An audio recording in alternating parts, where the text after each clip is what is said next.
Tapi saya pengen nanya deh, lebih dekat kepada seorang ibunda dari KPI ini. Apa nih? Gimana sih Bu, Ibu bisa kayak deketin mahasiswa dalam artian kata cara Ibu untuk mendekatkan mahasiswa gitu, versi Ibu. Mendekatkan mahasiswa dengan siapa? Dengan Ibu. Jadi kayak semua mahasiswa KPI ini dekat sama Ibu, nggak ada yang nggak dekat gitu ya, ya Bu. Kalau atau kan anaknya kalau saya ngerasa saya malah terlalu galak kali. Kenapa Bu? Kok banyak yang bilang Ibu galak, ini kenapa ini? Mungkin persepsi Ibu ini kenapa Bu? Ada satu tragedi atau seperti apa? Enggak sih, kalau saya itu orangnya mungkin terlalu strict, oke. Ya namanya juga lagi ngurus. Kalau ini kalau kontes Kaprodi dulu ya. Iya Bu, ya kita masuk ke kontes Kaprodi. Kontes Kaprodi itu kan saya harus ngurusin anak sekitar 700-an. 700 mahasiswa, 700 kepala dengan masalah masing-masing. Nah, kayak gitu. Jadi kalau aturan tidak jelas, otomatis itu akan lebih menyusahkan.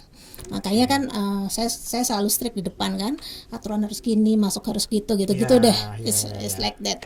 Kenapa? Karena itu akan memudahkan proses selanjutnya, seperti itu, dan itu juga terinformasi kepada semua dosen-dosen dan seterusnya.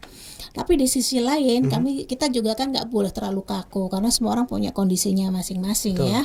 Misalnya kayak kemarin kita lagi online nih ya, habis selama bulan Maret ke depan tuh kan kita daring terus ya. Iya, betul. Kemudian kondisi di kampung masing-masing beda-beda ya. Ada yang manjat pohon, ada yang harus lari dulu kemana untuk lapangan gitu Bu ya. ke pinggir macam-macam gitu. Ternyata ada satu mahasiswa KPI kemarin itu rumahnya kena banjir bandang. Gitu. Jadi semuanya hilang gitu. Jadi dia lost kontak hampir sebulanan gitu. Sehingga akhirnya dia nggak bisa kerjain tugas ini, tugas itu gitu ya. Kemudian udah agak lama dia baru dapat sinyal atau gimana, dia baru kontak saya ngabarin. That's okay gitu. Makanya kuncinya kan di komunikasi lagi Mas. Gitu. Beda dengan mahasiswa misalnya. Ini penyakit sih ya. Apa tuh Bu penyakit mahasiswa? Penyakit mahasiswa yang repeater, yang udah tahun atas dia ngulang karena dia kemarin juga tukang bolos, nggak lulus gitu ya. Kemudian dia masuk, dia kan ngulang tuh. Yeah. Nah, dia pikir kalau sudah key-in, udah masuk, terus dia nggak usah masuk lagi, nggak usah ikut kuliah. Tiba-tiba keluar, tiba-tiba nilainya keluar. Ya nggak bisa dong, orang dia nggak pernah ngumpulin tugas, yang ngapain nilainya 0. Ntar kalau udah terakhir gitu kan, baru dia protes, Bu kok nilai saya nggak keluar lah, kamu tuh udah ngumpulin tugas apa gitu. Kemudian oh ya Bu, saya belum ngumpulin tugas A, B, C, D. Tugasnya ada 7. Padahal emang kuliah itu tujuannya 7 lah. Kamu kan berarti kan nggak ikut kuliah dong, aku gitu. Dan dia baru cerita, Bu saya kerja, saya ini. Nah, kalau dia inform itu di depan, kan pasti dosen punya pertimbangan. Tapi kalau dia inform di belakang, itu kan berarti cari alasan. Nah, kayak gitu tuh. Berarti memang kuncinya. Nah, kira-kira kamu kalau punya mahasiswa kayak gitu diapain? Saya bingung juga sih Bu.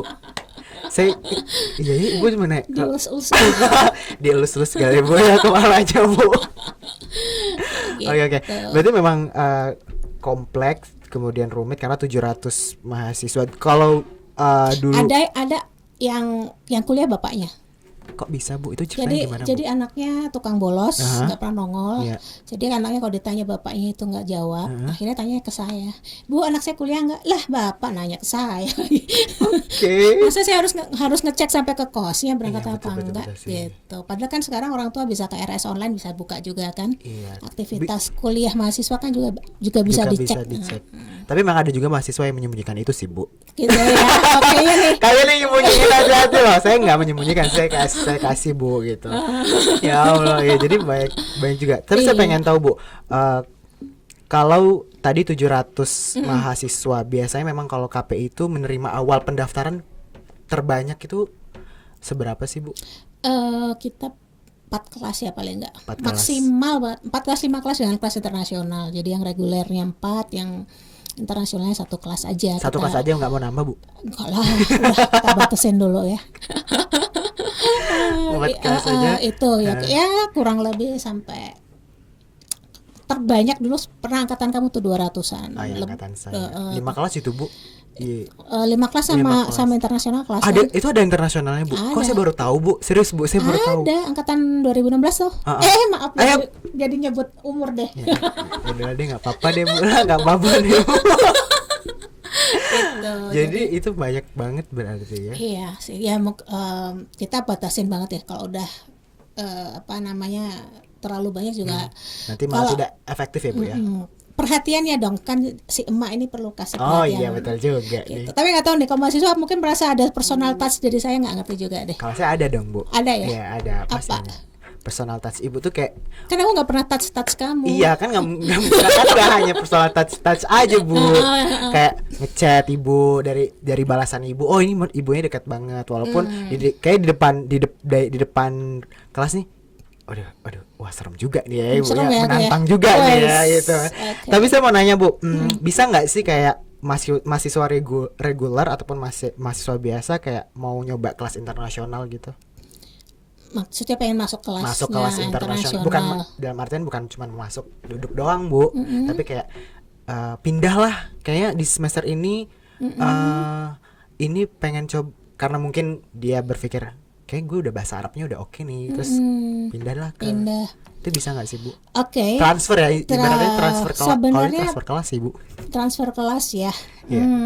Sebenarnya secara sistem sih nggak ada berubah ya. Yang berubah yang cuman dari bahasa, kemudian kalau yang mulai sekarang memang ntar ada kewajiban untuk exchange keluar atau minimal ada pengalaman di luar negeri seperti itu sih.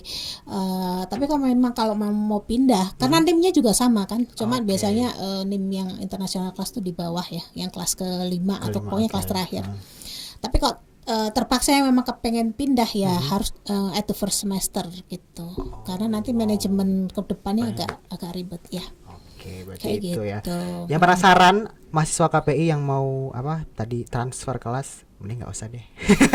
Kalau saya mending nggak usah Bu. Ya di awal-awal aja kayak saya sepertinya harus ini gitu. Karena kalau cuma pengen ikut exchange, pengen apa itu kan tetap bisa reguler ya. Kalau kita tidak bedakan. Yang jelas semua mahasiswa punya hak untuk whatever you do yang the best di UMY, di KPI. Nah, saya bingung lagi mau nanya apa sebenarnya, tapi saya tadi ada pertanyaan tapi saya lupa ini Bu. Oh gitu ya. Apa aku yang nanya? Jangan dong Bu.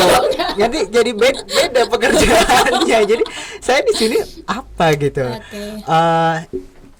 Kalau untuk KPI sendiri nih Bu, ini saya buat pertanyaan jadinya ya. Atau kesan dulu. Gini Bu, ini menurut pandangan saya ke teman-teman, saya di lingkungan teman-teman ya Bu ya. Kan kalau universitas kan namanya adalah komunikasi dan penyiaran Islam. Tapi kan otomatis kayak kok ada komunikasi aja sih yang namanya komunikasi, konseling gimana nih? Nah Ibu gimana nih kalau perihal itu Bu? Jadi kayak konseling itu ternyata belum terlalu terlihat. Jadi anak tiri gitu ya. Ya, Ibu pernah ngomong deh ini di kelas atau apa? Oke. Jadi gini, karena konseling itu masih baru ya. Kita baru mulai. Jadi mulai ada embrio ada konseling itu masih angkatan 2012 gitu. Kemudian mata kuliahnya masih gabung. Jadi tidak ada pemisahan. Nah, mulai dipisah itu kurikulum yang 16. Kayak gitu.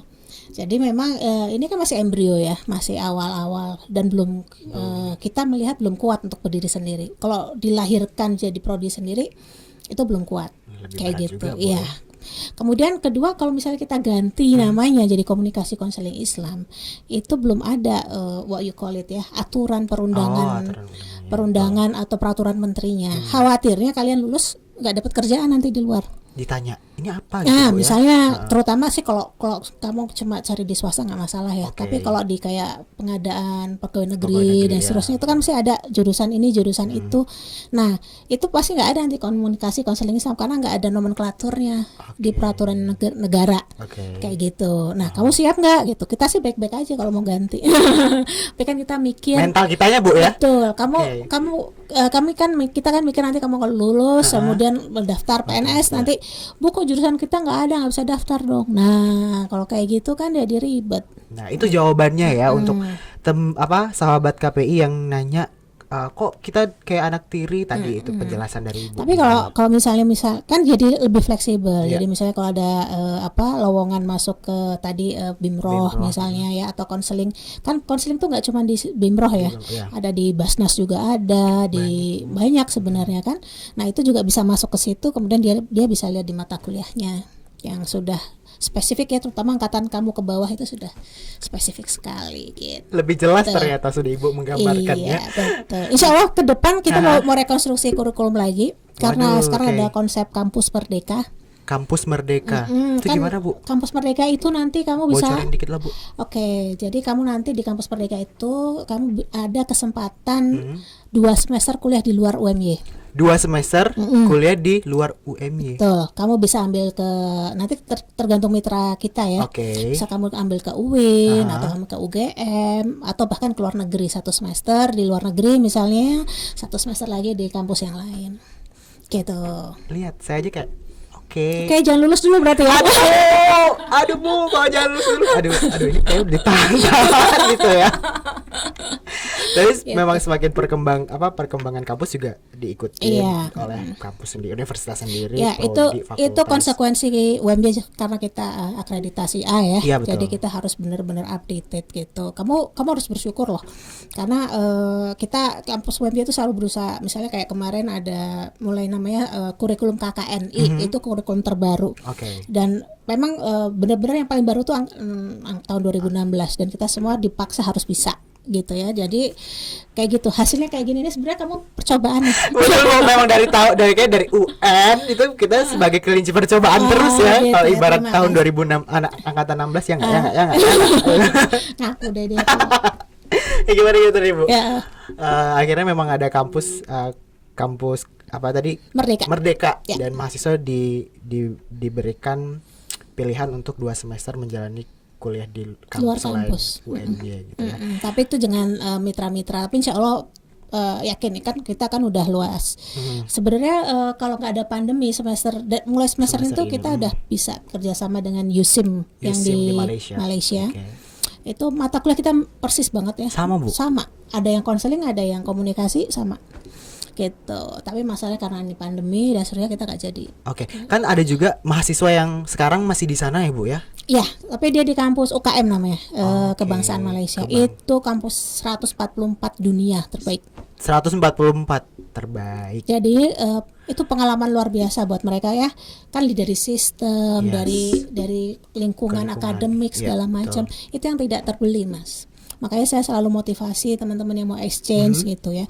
Mungkin kayak kemarin yang teman-teman di Taiwan, mereka cuma ngambil sedikit 12 SKS gitu. Karena yang internasional kelas buat mereka yang mungkin available in bahasa Inggris terbatas ya. Lainnya kan pakai bahasa Mandarin. Tapi saya bilang nggak apa-apa gitu. Kamu ya nggak mungkin tidak akan bisa mendapatkan 2 hal terbaik at the same time, at once gitu ya. Tapi kamu dapatnya tuh bergilir gitu. Tapi at your max gitu, maksudnya kamu bisa mendapatkan do your best dan itu ada maksimal yang kamu bisa kerjain gitu. Siapa sih yang nggak mau rugi tinggal di luar, apalagi Taiwan kan negara maju banget ya. Jadi dari cara mereka kebersihan lah, apalah segala macam, mereka belajar culture segala macam, dan saya yakin itu akan merubah ke depan tuh sangat perilaku mereka, cara pandang mereka itu akan berubah. Betul itu sih memang pengalaman dari mahasiswa itu sendiri memang harus ya mumpung masih muda ya silakan mendunia. Betul.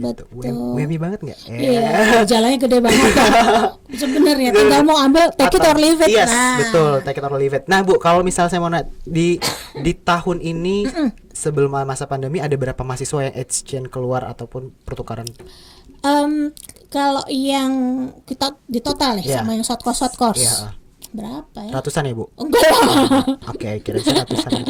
Ya kalau berapa ya? Adalah 50-an ya, Bu? Enggak lah, 20-an lah, 20-an. Nah kan mas pandemi nih, Bu. Mereka gimana di sana, Bu? Ada komunikasi sama Ibu nggak? Oh iya, aku punya grup sampai yang terakhir baru pulang. Itu juga? Si Akbar udah sampai di sini lagi. Dia bilang, "Bu, saya lagi di Wisma Atlet. Bu, saya lagi di sini." Berarti memang prosesnya seperti itu kalau dari luar negeri ya? Iya, jadi kemarin itu memang kemarin itu kasihan ya teman-temanmu yang di luar itu pada nggak bisa pulang. Iya. bisa sih, cuman tapi kan kuat ya. Pertama tiket pesawat itu 2 kali lipat. Betul Bu. Karena kan seatnya jarak-jarak cuman diisi 50% atau berapa ya, sehingga 50%. jadi tinggi banget. Otomatis budget yang mereka siapkan untuk pulang kan bisa terdampar di sana kan dia. Kemudian yang kedua tes swab tesnya. Iya, mereka harus swab dulu. Bukan rapid ya, kalau Indonesia kan rapid ya Bu ya. Sekarang udah nggak boleh lagi kan rapid di Indonesia juga. Nah, tes swabnya itu sampai 3 jutaan juga di sana. Makanya kemarin terakhir si temanmu itu dia mahal Bu di sana, akhirnya dia nggak tes, tapi sampai di Indonesia dia harus berhenti di Wisma Atlet itu. Itu juga dia scary banget. Kamu hati-hati loh ya. Iya Bu, ini orang dari mana kayak gitu kan. Kayak gitu. Alhamdulillah dia negatif. Udah sampai di Jogja, tapi dia masih karantina lagi. Itu dong harus ya Bu, harus karantina. Oh iya. Makanya setiap ada anak baru tak tanya, kamu pulang kapan? Kamu udah di Jogja berapa lama? Itu pertanyaan wajib. Kalau dia baru kemarin minta tanda tangan, saya minta soft file aja, terus tanda tangan elektronik aja. Baik. Selama Ibu di KPI ini saya baru 20 tahun di KPI. Baru 20 tahun. Kelihatan umur ya. Ibu yang membuka sendiri, bukan saya ya. Mungkin boleh pesan atau kesan terhadap pesan atau kesan KPI itu sendiri bagi Ibu nih seperti apa sih? Kalau menurut saya kesan di KPI itu adalah kuliah yang what you call it ya, komplit. Komplit. Karena dia menyeimbangkan antara ilmu dunia dan ilmu akhirat. Gitu. Jadi kita tetap beraktivitas di dunia, tapi tidak melupakan misi kita sebagai manusia, seorang muslim terutama, yang rahmatan lil alamin itu tadi. Makanya kan sejalan dengan misi Muhammadiyah yang moderat, yang berkemajuan ya, seperti itu. Jadi kemanusiaan juga kita, teman-temanmu kan banyak juga yang kemarin jadi relawan ya. Betul Bu, itu mereka mau ke Palu kemarin, sempat ke Lombok juga. Itu juga diberi izin berarti Bu ya? Saya kasih, mereka pergi sampai ada yang pergi sebulan, balik terus mau balik lagi ke Palu sebulan. Saya sampai bilang yang sebulan pertama saya rekomendasi untuk langsung KKN. Jadi mereka nggak perlu ambil KKN lagi. Kayak gitu. Jadi proyek-proyek kemanusiaan ini kita support banget, kayak gitu ya, seperti itu. Nah, keseimbangan ini yang penting, dan kamu jangan salah ya, kakak tingkatmu dari dulu, dari angkatan saya pertama kali masuk sampai sekarang, anak KPI itu unggul-unggul. Jadi biasanya jadi ketua BEM, jadi ketua UKM itu banyak anak KPI. Gak tahu nih sekarang kayaknya masih banyak juga. Semoga, kan Bu, ya. Ibu nanya saya ya. Karena kepemimpinan leadership anak-anak KPI itu jadi kuat gitu. Bisa jadi mungkin karena kedekatan hubungan sama dosen ya. Itu paling penting sih komunikasi tadi Bu ya. Ustadz-ustadznya nggak galak-galakan. Alhamdulillah. Jadi bisa yang amazing itu saya sama ustadz-ustadz dosen-dosen kita itu mereka hafal si siapa, si ini angkatan ini ya, si itu padahal 700 anak mereka one by one tuh hafal. Masya Allah. Gitu. Itu. Baik, pesan untuk mahasiswa KPI, sahabat KPI ini Bu, di podcast ini boleh dong Ibu sampaikan. Pesannya jaga kesehatan. Masa jangan lupa sholat? Jangan lah Bu, itu kayak udah kewajiban yang tidak perlu diberitahukan ya, gitu. Tapi dimanapun kamu berada ya, anak KPI itu harus bermanfaat buat lingkungannya. Gitu. Di lingkungan keluarganya, di lingkungan terdekatnya, ya minimal dia harus punya manfaat gitu. Jadi artinya apa? Kalau kamu lagi sekarang di rumah ya bantuin yang ada di rumah. Kalau yang lagi di rumah udah beres ya lingkungan gitu. Misalnya tetap aktif jadi remaja masjid. Ini bentar lagi kan mau Idul Adha. Jadi panitia Idul Adha di lingkungan kayak gitu. Kan kamu pertimbangan syar'i, fikih segala macam mestinya udah dapat ya. Dan kalau mereka kan biasanya teman-teman tuh kalau bingung juga tinggal WA Ustadz kok ada kayak gini gimana, kan referensinya banyak juga. Dan juga dosen-dosen kita menanggapin teks kita, kalau kita tanya mereka cepat juga Bu, kayak open deh sama kita gitu. Benar ya itu. Jadi dia. Optimalkan manfaatmu di lingkungan. Optimalkan guys gitu ya. Terima kasih Bu Dina. Sama-sama. Waktunya sepertinya kurang sebenarnya loh, ini kurang. Sesi berikutnya aja Bu ya.